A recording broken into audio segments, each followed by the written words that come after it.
El 20 de diciembre del año 2005 ocurrió algo en la Casa de la Colina, una mansión que era el hogar de una familia rica de la ciudad. La conclusión oficial de las autoridades es que las personas que ahí habitaban, un hombre con su mujer y sus 4 hijos, murieron a causa de un accidente dentro de la casa. Aparentemente los pilares del salón principal no estaban bien contraídos, se vencieron y terminaron por aplastar a la familia completa, pero quien ha investigado más a fondo el caso, asegura que aparte de absurda, esta afirmación es completamente falsa. Se rumora que las autoridades de la ciudad se inventaron este rumor por la inclinación religiosa que la familia tenía y su importancia en el desarrollo económico de la sociedad. Eran un pilar que ayudaba a que el poblado prosperara y trabajaban directamente con el alcalde para atender problemáticas comunes. Por esto mismo no era extraño que se inventara una causa de muerte de índole accidental para su fatídico final. Esta información es de gente que ha investigado el caso. Personalmente me abstengo de dar mi opinión a lo sucedido y me limito únicamente a contarte cuál fue esa otra razón de muerte de la familia, la cual tú sabrás si creer o no. La familia Gómez fue asesinada por el padre, Miguel Gómez. El hombre utilizaría una escopeta para acabar con la vida de ellos. Primero su mujer, seguido de sus hijos, del más grande al más pequeño. El orden de las muertes es importante para posteriormente, acabado su episodio de locura, suicidarse junto a los cuerpos amontonados de lo que antes eran sus familiares. La policía llegó después de que un ciclista que pasaba por el lugar reportara la posible detonación de un arma de fuego dentro del domicilio de los acaudalados y amigables vecinos de la comunidad, quienes la cuidaban e irónicamente estaban por encima de ella, tanto en posición económica como en localización geográfica, pues la pequeña colina donde se alzaba la mansión estaba por arriba de cualquier otra vivienda de la localidad. Pero la pregunta que tal vez haya surgido en tu cabeza a este punto es: ¿por qué un hombre con la posición social de Miguel acabaría por matar a su esposa e hijos? Algunos dicen que su esposa descubrió un amorío que el señor estaba llevando a cabo con una empleada de las oficinas gubernamentales que él tanto frecuentaba y que en medio de una acalorada discusión, Miguel golpeó en la cabeza a su esposa Laura. Después de unos segundos, esta no respondía y consideró llevarla al hospital más cercano. Pero ella habría perdido la vida al momento de caer al suelo por el golpe propiciado por el marido. Ante la crisis del momento, Miguel intentaría explicarles a los niños que lo ocurrido fue un accidente, pero estos entrarían en pánico y el señor se negaba rotundamente a ir a prisión.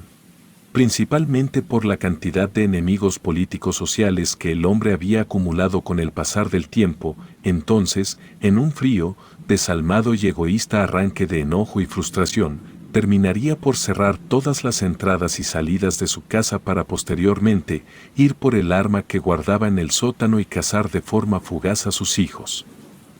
El punto débil de esta teoría es que es demasiado detallada y solamente los mejores criminalistas podrían saber esta serie de sucesos y cómo fue que transcurrieron tal cual. Hay una tercera teoría, fuera del accidente infraestructural de la vivienda y el amorío descubierto por Laura, y esta es la de la cercanía de Miguel a una secta oculto poco conocido, pues si bien la familia era católica practicante, algunos aseguran que esto no era más que una fachada para esconder sus verdaderas prácticas teístas, ya que en fotografías se puede ver la mansión repleta de simbología extraña, colgando en sus paredes a manera de adornos. Además de que el líder de la casa siempre tenía consigo anillos y collares que hacían alusión a estas prácticas, que si bien son de origen exacto desconocido. Quien los ha analizado a profundidad siempre aseguran que se trata de una secta que desapareció casi por completo a finales del siglo XIX, sin embargo ha permanecido activa con muy pocos miembros. Se especula que el rito de iniciación de esta secta tiene que ver con el asesinato. Si bien las teorías eran por demás imaginativas, poco a poco se fue aceptando el hecho de que la familia simplemente tuvo un accidente dentro de su hogar. No había más que investigar y tampoco había alguien interesado en revelar la verdad, esto sin contarme a mí claro, pues si este tema fuera únicamente histórico anecdótico, no te lo estuviera narrando ahora mismo. Decidí entrar a la mansión de la familia Gómez, lo cual no fue nada fácil de hacer, pues más allá de que el lugar se encuentra en lo alto de una colina, las puertas y ventanas de la vivienda fueron cerradas con tablones de madera, pues la propiedad pasó a ser parte de los lugares públicos abandonados. Ya que nadie de la familia reclamó el derecho a quedarse con el terreno, lo cual también era extraño, pues la familia Gómez era amplia. Tengo un blog en internet donde hablo sobre este tipo de historias y les doy un seguimiento prácticamente periodístico, sin embargo, no me dedico a esto.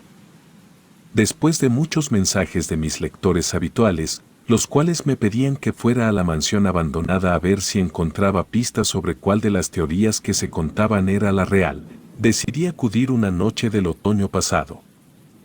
Llegué a la entrada principal de la mansión, equipado con una linterna, una cámara fotográfica y una mochila donde guardaba algunas otras cosas. Fui totalmente solo, pues no quería que la presencia de alguna otra persona hiciera interferencia en lo que fui a buscar.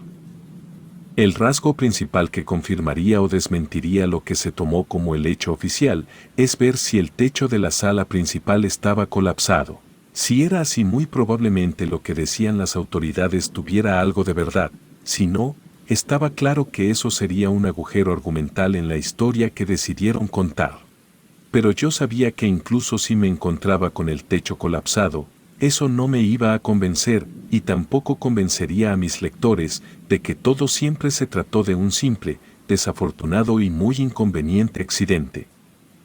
Saqué de mi mochila un martillo que me sirvió para quitar algunos de los tablones que mantenían las ventanas cerradas. Así pude entrar. La oscuridad dentro de la casa era absoluta, pues al sellar todas las entradas y salidas con los tablones, no entraba ni el más mínimo rayo de luz natural o artificial que el exterior estuviera proyectando. Era desesperante incluso, pues ahí dentro no podías distinguir la diferencia entre tener los ojos abiertos o cerrados. Una penumbra absoluta es lo único que estaba encima, debajo, delante, detrás y a los lados de quien se atreviera a meterse ahí. Encendí mi linterna de mano y me abrí camino ayudado por la luz, la cual era mi única guía visual en la absoluta oscuridad. Conforme iba avanzando, tomaba evidencia con mi cámara, utilizando el flash de esta, para que las evidencias del lugar sean lo más visibles y nítidas posibles para los seguidores de mis publicaciones en mis blogs.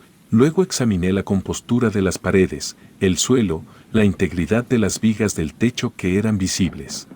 Pues la casa era mayormente hecha de madera, algo rústica, pero con un acabado moderno.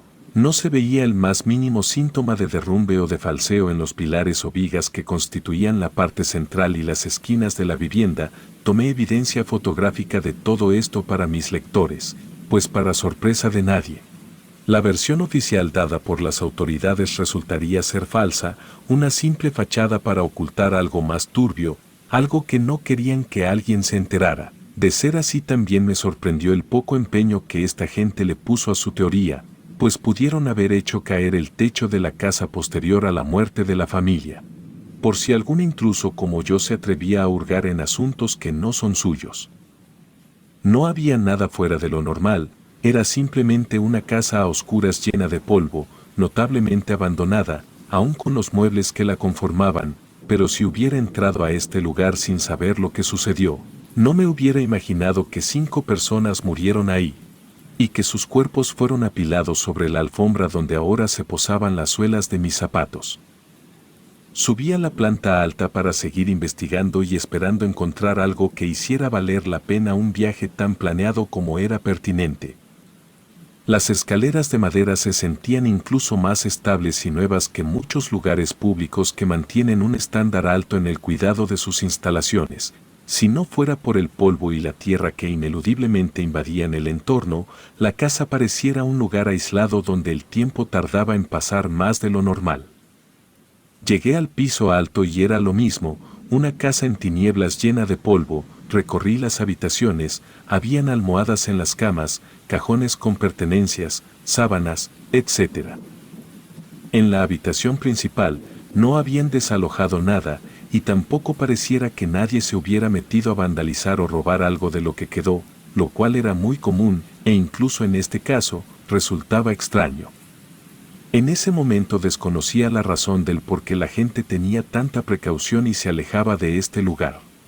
Al bajar por las escaleras, creí haber distinguido la figura de alguien paseándose por la estancia. Al apuntar la lámpara no había nadie, pero estaba convencido de que alguien me había visto bajando, para después esconderse de mí. Luego, de la planta alta parecían escucharse pasos, o una especie de golpes pesados que se repetían intermitentemente sin ningún patrón en específico. Fue ahí cuando empecé a temer por mi integridad personal, pues creía estar siendo acechado por personas que se habían metido sin que yo me diera cuenta. Lo más extraño es que, hace cuestión de un par de minutos, había prácticamente registrado cada habitación del lugar, esperando encontrar algo que me indicara por dónde se escondía la verdad de lo sucedido, y de haber alguien por ahí lo hubiera visto rápidamente. Llegué de nueva cuenta a la sala principal, donde decían, estaban apilados los cuerpos antes de que llegaran los forenses. Entonces noté que la alfombra estaba dura de la parte central, como si algo hubiera sido derramado en esa parte. Me agaché y la toqué con mis manos. Me di cuenta que había un material algo pegajoso que daba una sensación extraña al tocarlo, pero era muy inusual, pues esto no tenía viscosidad, sino que dejaba los dedos como si hubieras tocado una bebida con mucha azúcar. Seguí palpando el suelo y apuntándolo con la linterna.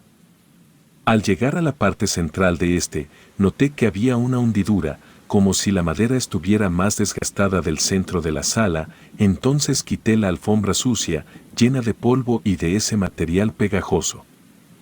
Debajo de la alfombra había un marco que hacía notar que el piso estaba dividido en varias partes. Las tablas flojas se podían zafar fácil levantándolas, así que lo hice, y descubrí una especie de camino oculto que llevaba a lo que parecía ser un sótano. ¿Una entrada oculta? Esperaba encontrarme todo tipo de cosas en la mansión, pero no una entrada escondida hacia un subterráneo, que quién sabe qué albergue ahí, y mucho menos esperaba encontrar algo así en un lugar tan central como lo es la sala de la mansión.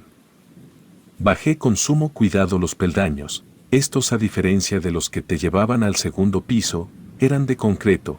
Las paredes del mismo material formaban en su conjunto un monótono pasillo gris que descendía hacia quién sabe dónde. Esto de momento era lo más interesante de mi exploración, pero sin duda alguna era lo más atemorizante. En más de un momento pensé en dar marcha atrás y volver en otra ocasión y a plena luz del día para explorar esta área. Sin embargo, no lo hice y continué bajando, pues mi curiosidad se sobreponía sobre mi precaución. Las escaleras me llevaron hacia un cuarto pequeño, y me di cuenta de a dónde habían ido a parar todas las cosas referentes al culto que Miguel profesaba. Las paredes y las superficies estaban libres de cualquier objeto referente a algo que no fuera el catolicismo, pero en este cuarto oculto estaba todo aquello que faltaba en la casa. Alguien había guardado todas las pertenencias de Miguel ahí, no sé si antes o después de su muerte, pero ahí encontré libros, amuletos, cuadros, colgantes, estatuillas, códices, pergaminos y algunas otras cosas de un aspecto muy antiguo, algunas con caracteres ininteligibles para mí, pues el idioma que se comunicaba en las páginas de lo que vi ahí no era el español. Aparte de todo esto, y en una esquina, recargada con la culata en el suelo, estaba el arma de los asesinatos, la escopeta que Miguel seguramente utilizó para acabar con la existencia de su familia y luego con la de él mismo. No quise tocar el arma, me imponía un terror considerable solamente verla ahí, inerte en un espacio entre las paredes de ese sótano aparentemente improvisado, el cual seguramente se incluyó de último momento en el periodo de construcción de la casa. Seguí hojeando los libros que encontré. Había un montón de apuntes hechos a mano, pero no había una sola palabra o símbolo que pudiera identificar. Cambié de página y me encontré con un dibujo extraño y aterrador. Era la figura de una especie de demonio, rodeada de símbolos que asemejaban a un escudo familiar antiguo. Después de quedarme algunos segundos viendo esta imagen, escuché que algo sonó en la superficie de la casa. No me quedaba claro si eran pasos de nuevo, o si se trataba de algo más. Me quedé quieto en silencio esperando volver a escuchar algún sonido más claro, pero todo se hacía más confuso. Parecía que alguien corría por el suelo de madera. Entonces las tablas que había apartado para acceder a esa especie de sótano se pusieron en su lugar de nueva cuenta, dejándome encerrado ahí abajo. No había manera de que eso sucediera. Alguien tuvo que haber entrado y colocado las tablas en ese lugar. Me alarmé y subí corriendo los escalones de concreto hasta llegar a las tablas que bloqueaban el acceso y me impedían salir de ese lugar debajo del suelo. Empujaba con fuerza, pero había algo o alguien bloqueando el acceso, alguien que no quería dejarme salir. En ese preciso momento pensé que alguien que no había visto estuvo todo el tiempo cerca de mí. No era difícil ocultarse de esa manera, pues la falta de iluminación y de entrada de luz natural hacía que mi rango de visión fuera muy limitado. Cuando dejé de forcejear y empujar las tablas hacia arriba, y en un momento de silencio puro, escuché detrás de mí un andar lento y precavido, como alguien intentando sorprenderme por la espalda. Lo peor de todo fue escuchar cómo sonaba el recorte del cartucho de la escopeta. Pues sea lo que sea que se encontrara ahí conmigo a unos escalones de distancia, había tomado el arma que yacía en una esquina de ese olvidado y descolorido sótano. Las pisadas se hacían cada vez más sonoras y cercanas. Me apresuré mucho más que antes para intentar quitar las tablas de encima de la entrada, pero era inútil. El ente estaba ahí, cada vez a una distancia menor de mí. Apunté la lámpara hacia el descenso de los peldaños, pero no había nada. Sin embargo, el sonido de los pasos seguía presente. La escopeta no se alcanzaba a ver al fondo de la sala subterránea, por lo que sí, alguien o algo la había tomado. Entonces los nervios hicieron que la linterna se me cayera y rodara por los escalones, que definitivamente no iba a volver a bajar por ningún precio. Puedo jurar que mi miedo y mi desesperación se podrían sentir en el aire. Estuve a punto de soltar un grito de pánico cuando escuchaba ese caminar tan cerca de mí, que pensaba que algo me alcanzaría y me jalaría hacia la oscuridad. En un intento por ver algo, empecé a tomar fotos con la luz de la cámara. Podía ver sombras que antes no estaban ahí, siluetas que subían o aparentaban estar subiendo por las escaleras. Todo lo pude ver en fracciones de segundo, solamente en lo que duraba la luz de la cámara cuando pensé que algo me alcanzaría. Las tablas que me impedían el paso se abrieron dejándome salir del lugar de manera casi milagrosa. Salí desesperadamente no solo de ese pequeño sótano, sino de la casa. No encontraba la ventana por donde entré, cuyas tablas había quitado ya para facilitar mi huida desde un inicio, sin saber que ésta sería tan desesperada, o bueno, si la encontré, estoy seguro de eso, pero las tablas se habían puesto de nueva cuenta. No sé qué clase de experiencia estaba viviendo, o qué tipo de broma o mala pasada me estaban haciendo. Pero mi desesperación me hizo golpear la tabla hasta romperla y salir de ahí.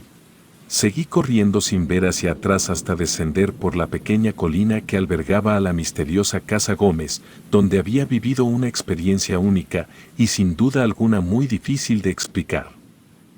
No me detuve hasta que llegué a una carretera, donde las luces de las farolas ayudaban a que mi corazón se fuera regulando después del susto que me llevé ahí dentro, en ese lugar al cual nunca debí entrar. Al día siguiente me puse a revisar las fotografías que había tomado, y no podía creer lo que el obturador de mi cámara captó aquella noche. La casa de los Gómez era una casa totalmente normal. La iluminaban candelabros encendidos que colgaban del techo, las paredes limpias y la madera del suelo encerada y sin una sola mota de polvo.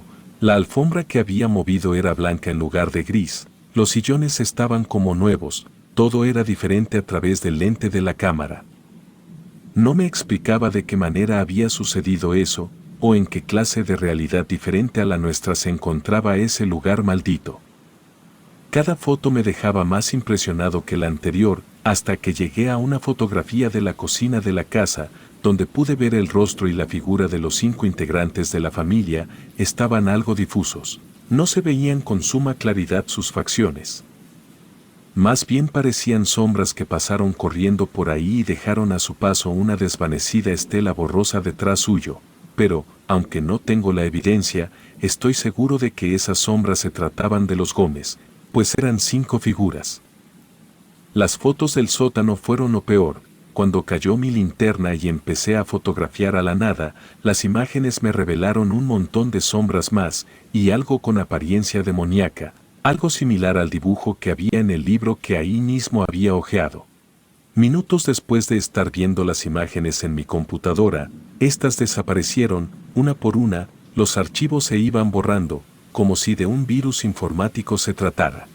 Empezaba a entrar en pánico, pues la evidencia de lo paranormal sucedido en este lugar se estaba desvaneciendo entre mis manos y a mi vista, pero segundos después entendí que quizás así debería de ser, que en esa casa sucedía algo que nada ni nadie debería de saber, que había un cúmulo de secretos ocultos dentro de esas paredes.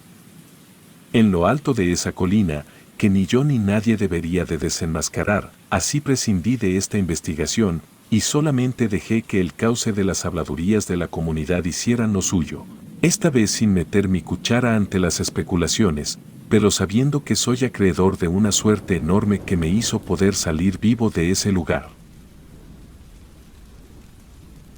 Relato escrito y adaptado por Liz Rayón.